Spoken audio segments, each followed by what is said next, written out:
Welcome back, everybody, to Catching You. I'm your co-host, Rusty Ham. With me, my beautiful daughter, Lacie. Lacie, say hi. Hello. So, Lacie, you are in the middle of fall. I think you have one more weekend, yeah? 2 more weekends Of 20 hours? of fall softball, yeah. Yeah, our last fall game's against Cal State Bakersfield on November 1st. So after that, we'll go back to 8-hour weeks. Okay, cool. And the head coach of Cal State Bakersfield used to be your pitching coach at San Jose State, so it'll be good to see her again, huh?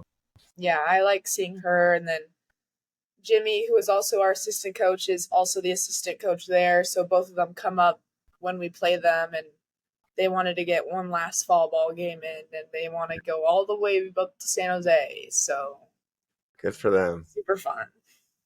Yeah, and you guys are playing well. I mean, you guys are playing nothing against JCs, right? We talked about that before. Nothing against JCs. Those are quality softball players as well, but you guys are doing some damage, right? You guys are hit. Yeah. You guys hit a few home runs this past weekend, right? Yeah, we had a few.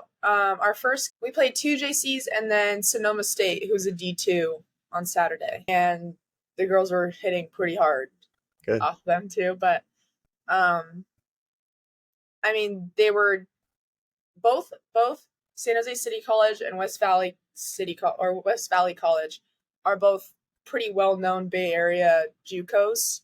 Yeah. That have a lot that transfer out into pretty big schools. So they both have really good programs, and the coaches are like well esteemed as well. So Yeah, and you're liking your new pitching coach because you're doing quality innings, right? And you have intention behind every pitch. So how did your quality innings go the other day? So I pitched 5 innings on Saturday, and I threw 4 out of 5 quality innings. The one non-quality inning I had, every column was a no. I accept one. Except one, it was runs. So the runs is either 1 or 0. So I gave up 1. So that was a yes.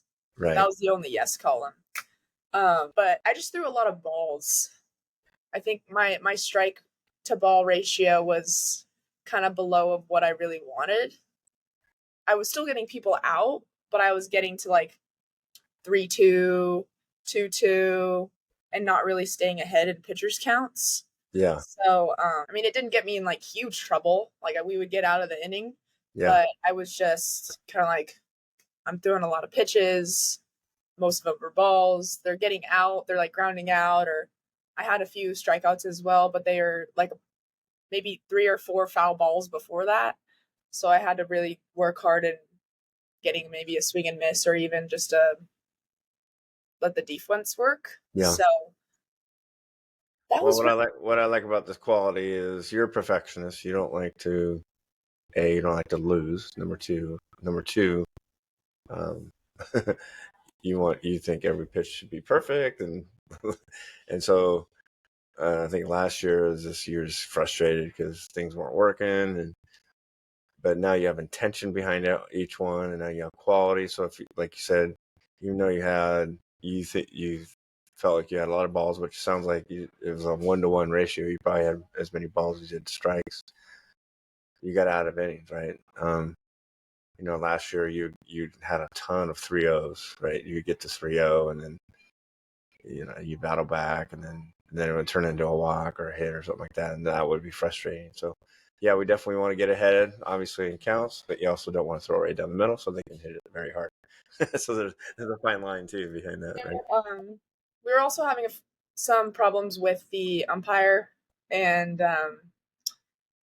it was, I mean, just the average what are you doing type thing, like calling strikes at the knees, but also calling strikes under the letters. So I usually see umpires kind of pick a level and stick with that level.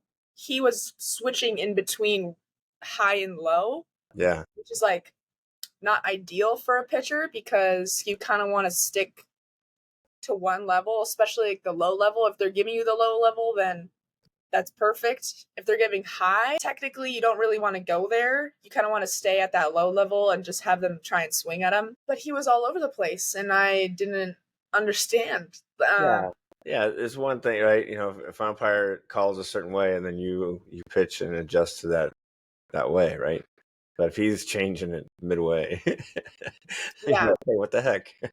and it's funny when my teammates notice it as well. So Yeah, like I do my thing when I catch the ball and I walk around my circle and I'm looking at everyone and they're all just as confused as I am, right. really. Because I mean, there was one where he rung up Reina on like an inside drop ball, screwball maybe, and it was super low. So we rang her up. And then the next, or when I went out there and pitched to another righty or whatever, I threw my drop in at that same level, pretty good drop ball, and Anissa frames it, and he's like, ball. And Reina was like, what is going on? Um, but yeah, it was weird. So Yeah, because it did rob me of some first pitch strikes, which is what I was going for the whole time, was first yeah, pitch strikes, getting ahead. And he robbed me about maybe 4 or 5 of them. So that got me behind like immediately. yeah. And so that was just like, All right. Well, at the end of the day, you had 4 out of 5 quality innings, which is awesome, even though you threw a lot of balls, right? So you're gonna have those days, but hopefully you have less this coming year, and it doesn't hurt you, right? Let's pivot, Lace, to what you're doing, sort of not necessarily outside of softball, but within. It relates to softball. It relates to all the sports. It's called Mindstrong. Is that something that you made up? Is that something that you found like on the internet? How did you come up with Mindstrong? so I used handy dandy AI, Yeah. and I went on ChatGPT and I typed in what like the overall consensus was of what I was trying to create, and then it came up with different names, And that was and um, I sent them to my SAC advisor. So, and we kind of went back and forth, and she's like, "I like this one," and we liked Mindstrong Spartans. okay. So talk about it. You kind of alluded to it just now. What you wanted to create. So what are you trying to create? And then like how did, because I know freshman year you were part of an organization, but what, so talk about that first. Mhm. And what now? Like what are you trying to create? So, my freshman year, a senior water polo girl introduced. It's called Damn Worth It. It's an organization that was created out of Oregon State Hmm. by 2 student athletes because they had some peers who passed away due to suicide outside Oregon State within a matter of like, I think it was 3 months. Hmm. And so they started Damn Worth It. I mean, it was like, because they're the Beavers, it was like DAM, Damn Worth It. Yeah, a little play on words, right? Yeah. Beavers create dams. Get it? So So basically, it revolves around student athlete mental health and raising awareness about the stigma of athletes asking for help, because if they ask for help, then you're considered a weak, basically, is the stigma.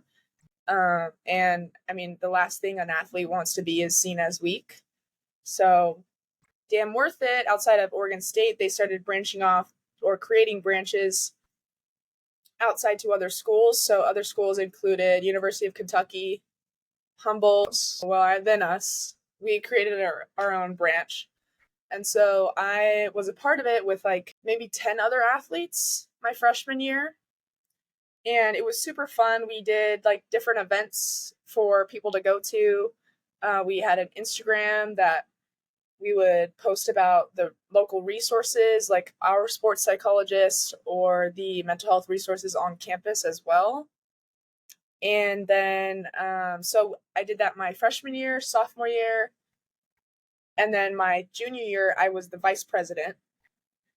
And so every single year, participation kind of dwindled a little bit from our student athlete community. And then outside in the Damn Worth It organization, it started becoming more of the mission was kind of lost, I think, and it was becoming very business-like, and we didn't really like what we're just trying to promote awareness. Like that was all we wanted to do.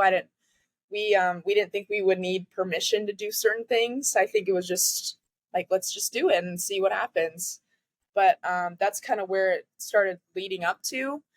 And so I really wanted to, the president of Damn Worth It from my junior year, she was graduating. So she wasn't really having a say but she talked to me and was like, I don't know what to do. The participation is really not there. Funding wasn't there, right? You had to ask permission and yeah, so we had to raise all our own money, and we did one Chipotle fundraiser and had like $100, which is not enough for what we wanted to accomplish. So for my senior year, I kind of talked to two of my good friends who were in the organization as well, and said, what if we made it more San Jose oriented and very like just in our bubble, basically. So, and I'm a part of SAC, which is the Student Athlete Advisory Committee. Like I'm a representative for the softball team. So all our SAC representatives represent their teams, and then we represent student athletes that go to like the Mountain West. And like we go to the Mountain West and talk to them about our problems we have at San Jose. So there's branches underneath SAC. And so when I went and talked to them about Damn Worth It and how we're trying to like make it more San Jose oriented, they considered making it a branch, like a SAC branch, its own SAC branch, which now we call Mindstrong Spartans. So I'm the chair of that branch, and then my two good friends are the vice chairs under that. But basically we have it's like the same mission type thing. Okay, what's that? Our mission statement is to elevate student athlete mental health through advocacy and awareness. Okay. Yeah. Yeah, we've talked about mental health, right? In the past, we talked about, again, it's considered a stigma. In fact, I'm in this Facebook group called Fast Push Talk, right? And there's a mental health performance coach that was kind of complaining. He's like, I had this parent reach out to me in Instagram, and she was saying that her daughter gets anxiety in tournaments, and what could I do? And the coach says, well, how about we hop on a 30-minute free coaching session, and maybe I can give her some tips and help her out. And I think she felt like maybe it was like a scam or something. She goes, no, that's okay, I'll pass. Which is weird, right? You get free advice from a mental health performance coach. Yeah. But I think it was 30-minute free. I think she was like assuming that if we did more sessions, she would have to pay. And which most likely. Yeah. But I mean, people study and graduate and get their degree in these sort of things, which is like kind of what I'm pursuing. And I'm not graduating and getting a degree and getting my certification to do it for free. Right. Like that would be my job. That's my career. Right. So for you to assume that I would do sessions for free for something I work so hard to get. Right. I mean, it's any other job that any career that you go into. Yeah. So here's kind of where the conversation went okay. So these, and we're talking specifically softball, but it can relate to any sport. But softball, you go to hitting lessons, so you pay for that. You go to pitching lessons, so you pay for that. You go to fielding lessons, you pay for that. You do these workouts, you pay for that. Why not invest or pay for a mental health performance coach, right? Because there's a stigma behind it. So, what are some of the things with Mindstrong Spartan? What are some of the things that is available for the student athlete at San Jose State? So we're kind of just getting rolling. So, I mean, I think a lot of athletes still don't know about us really. I think a lot of people knew about Damn Worth It due to certain events that we would hold. But I think a lot of what we're doing is creating events where people like don't have to think about sports. Like they don't always like sports isn't always going to be in your life, or sports isn't like it's not supposed to consume your life. So we have just events that we're going to do that kind of relax you, and you get to socialize with your friends and not talk about your sport if you don't want to. Do activities that are related to mental health. Soon we're going to do a workshop series with our sports psychologist and another psychologist that is on campus that loves to work with athletes. So they're going to be doing workshops on journaling and mindfulness and meditation. Mm. So it's kind of informing them about resources that they can use if they are dealing with certain things. So yeah, that's kind of I mean. Okay. So it's your senior year, right? So you're basically kind of not in charge, but these co-chairs, vice chairs. Um, what are your hopes? Because obviously, you said it's starting out slow and you're going to create these events, and eventually you'd want it to grow within the, San Jose State athletic community, so they can have that resource, that availability to, you know, maybe learn how to journal, to get their thoughts down, because that's super important, right? I mean, I think journaling would be huge for, especially like some people don't know how to journal. They don't. You'd say, "Hey, why don't you journal it?" And they're like, "Well, I don't know what to say, or I don't know what to write down." So that would be kind of a good thing for student athletes to, be able just to sit down and write down their thoughts, so they get those things out of their head. Um, what what are your hopes as far as, because it's your senior year, right? You're going to create this, and you're going to be like, okay, here you go. Like, what Yeah. are your hopes? I just think it's like before I even got to college, it wasn't something that people talked about a lot.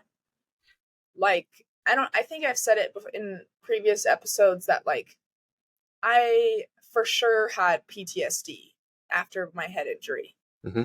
But I had no knowledge, no like I had no, how do you call it? No knowledge, like no one ever talked about athlete mental health when I played in high school and travel ball. Um, Like, it wasn't offered, right? Like, no. it's like you come back from this injury, and they're just expecting you to pick up a ball and start throwing again, and Yeah.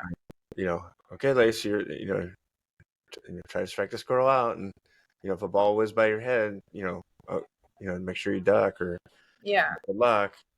But they didn't say, hey, try going to this person. If you do have, if a ball does whiz by your head and you start having some anxiety about it, a ball hitting your head again, how about you look for help? And here's where you can go.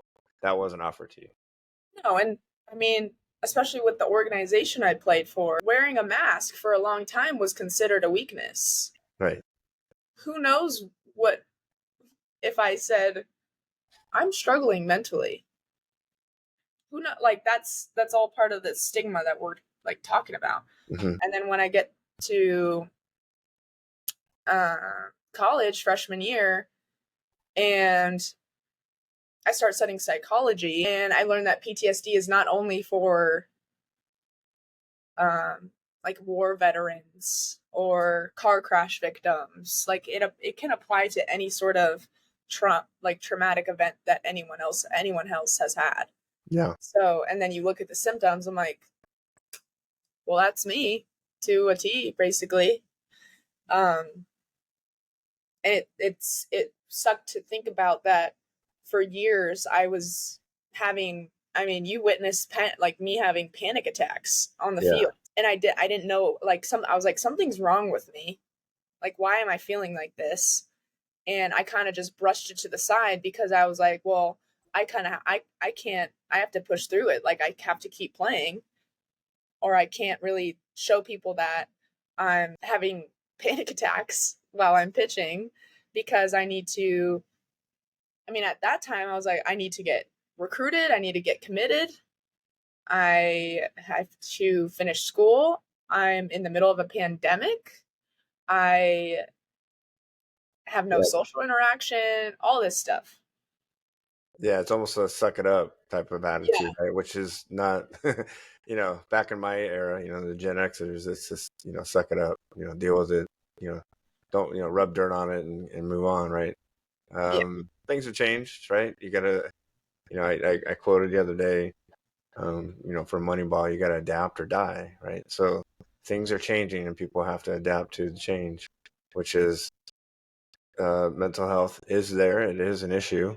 Again, we're not kumbaya. We're not like saying, oh, these things are triggering me and I need a mental health day. And we're not saying that.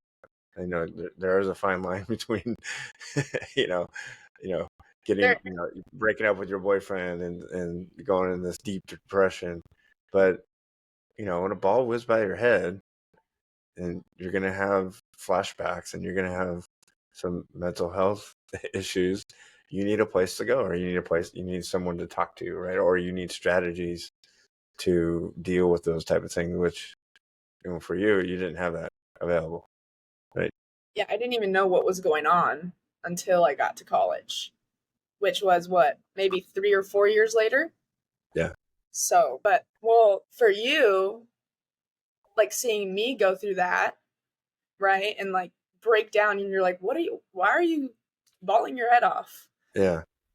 Like, did you think anything was like going on, or like were you also in the dark about mental health as well? Yeah. Great question. Because, I was a head coach, or I was a coach for 30 years, Yeah. right?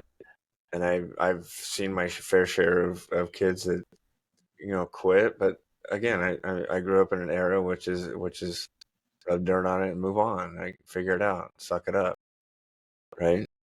That's what my mom did. My father passed away when I was 6, and she she had no time.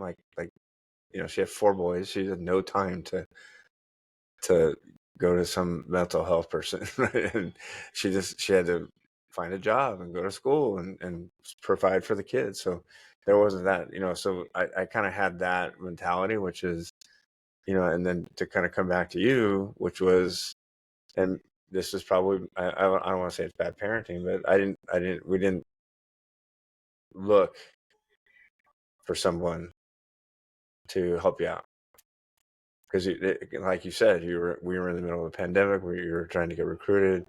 Maybe as a parent, I was, we kind of brushed it aside and say, okay, let's just deal with it, just so you can, get back on track as far as, college is looking for you. So, um, I don't know if I was in the dark.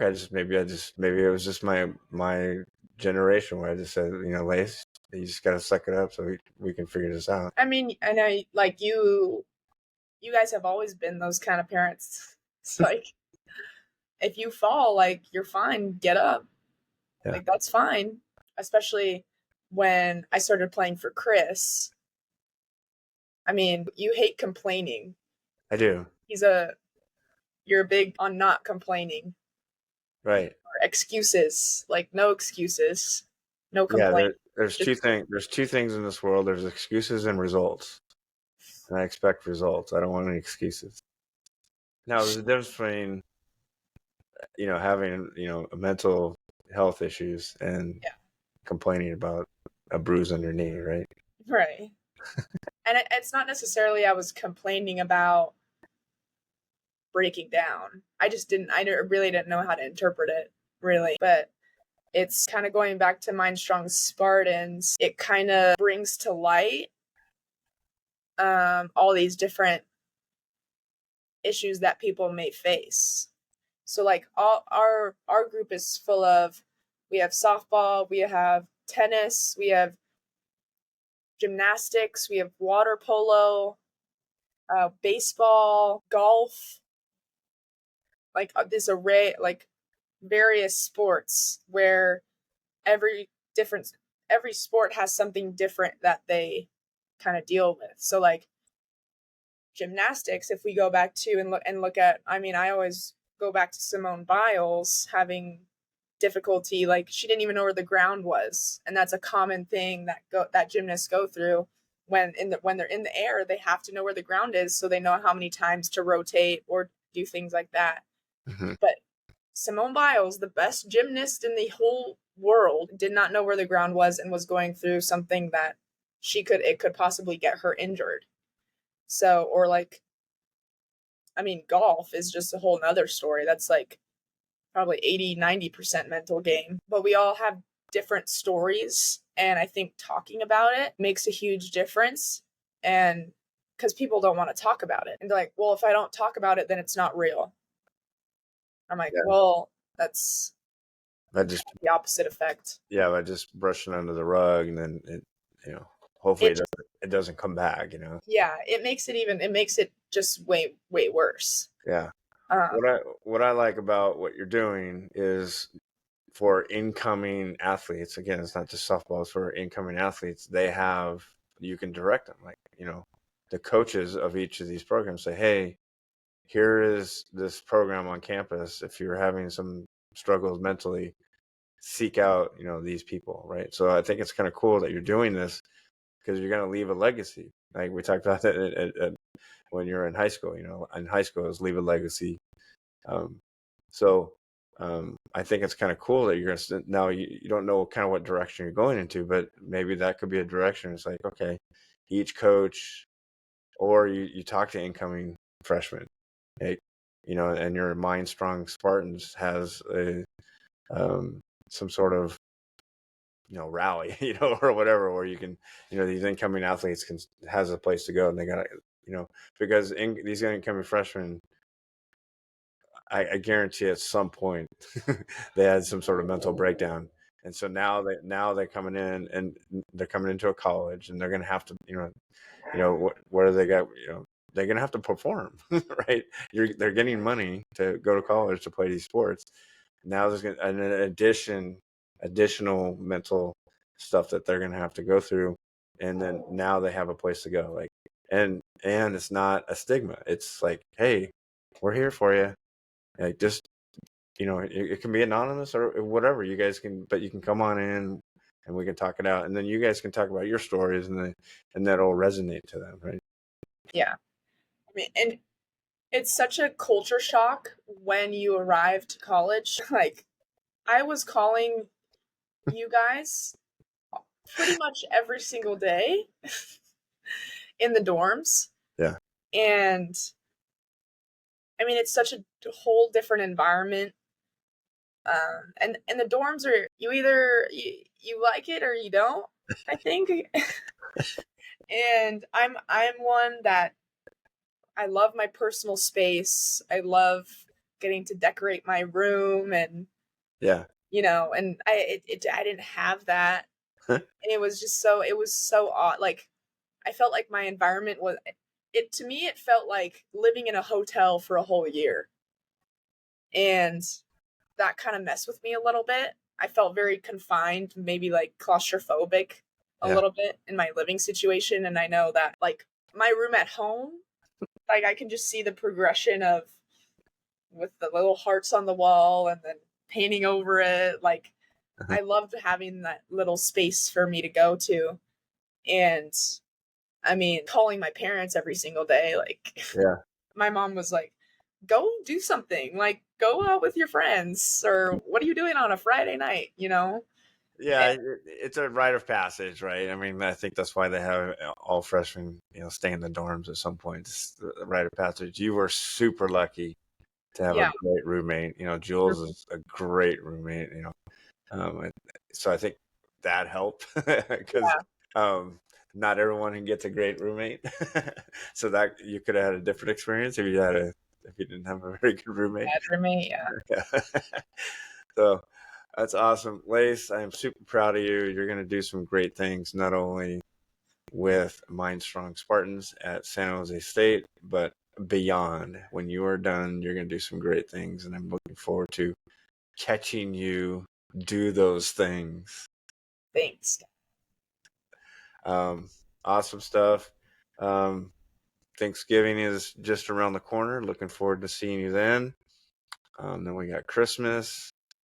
We got a little, I think we're going to maybe drive up the coast and do some sightseeing. That would be kind of cool. Can't wait for that. We And then have you to have, go to the aquarium. okay, we'll do that. And then you have your last season as a San Jose State Spartan. So looking forward to it, babe. I love you. Love you. Catch everyone else on the other side. Bye, everybody. Bye.